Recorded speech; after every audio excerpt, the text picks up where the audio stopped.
இன்னைக்கு நான் சொல்ல வரேன், உனக்கு எவ்வளவு பெரிய பிரச்சனையா வேணாலும் இருக்கட்டும், நீ எவ்வளவு பெரிய போராட்டத்தில் வேணாலும் இருக்கட்டும், உன்னை அலை மோதலாம், உன்னை புயல் அடிக்கலாம், ஆனால் நான் இன்னைக்கு உன்னை பார்த்து சொல்ல வரேன், உன்னை ஆண்டவர் தப்பி கரையேற பண்ணிடுவா.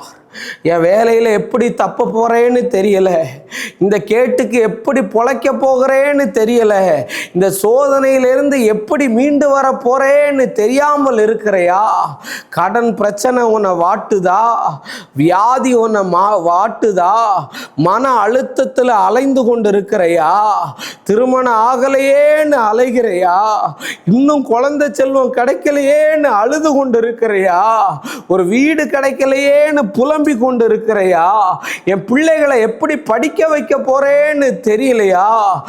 எல்லா நம்பிக்கையும் போயிருச்சு, இனி சாகிறத தவிர வேற வழி இல்லைன்னு நம்பினவங்க ஏமாத்திட்டாங்களா? டிப்ரெஷன்ல இருக்கிறையா? சாவறத தவிர வேற வழி இல்லையேன்னு அழுது கொண்டு இருக்கிற உன்னை பார்த்து ஆண்டவர் சொல்றாரு, உன் சோதனை நின்று நீ தப்பி கரையேறுவாய். உன் சோதனை நின்று நீ தப்பி கரையேறக்கூடிய ஒரு காரியத்தை நான் காண்பிக்க போகிறேன். எதிர்காலத்தை குறித்து பயந்து கொண்டிருக்கிற ஷாலினி, ரேமா ஹந்தா ராபா லாபா, என்னுடைய வாழ்க்கை எப்படி ஆகும்னு நினைத்து கொண்டிருக்கிற பிரேமா, ஆண்டவர் உன்னை விடுதலையாக்க போகிறார் இயேசுவின் நாமத்தினால. ஷபா ரபா லாபா, ரேமா ஹந்தா ராபா லாபா, ஷபா ரபா லாபா. போராட்டத்தோடு இருக்கிற அரவிந்த், கர்த்தர் உன் போராட்டத்தை மாற பண்ணுவாராக. ரேமா ஹந்தா ராபா லாபா. ஷீலா, உன்னுடைய முதுகு எலும்புல இருந்து கட்ட தேவன் உடைக்க போகிறார் இயேசுவின் நாமத்தினால.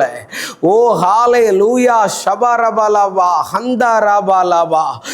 இயேசுவின் நாமத்தினால. சலோமி, உன்னுடைய கர்ப்பப்பையிலிருந்து கட்ட கர்த்தர் உடைக்க போகிறார் இயேசுவின் நாமத்தினால.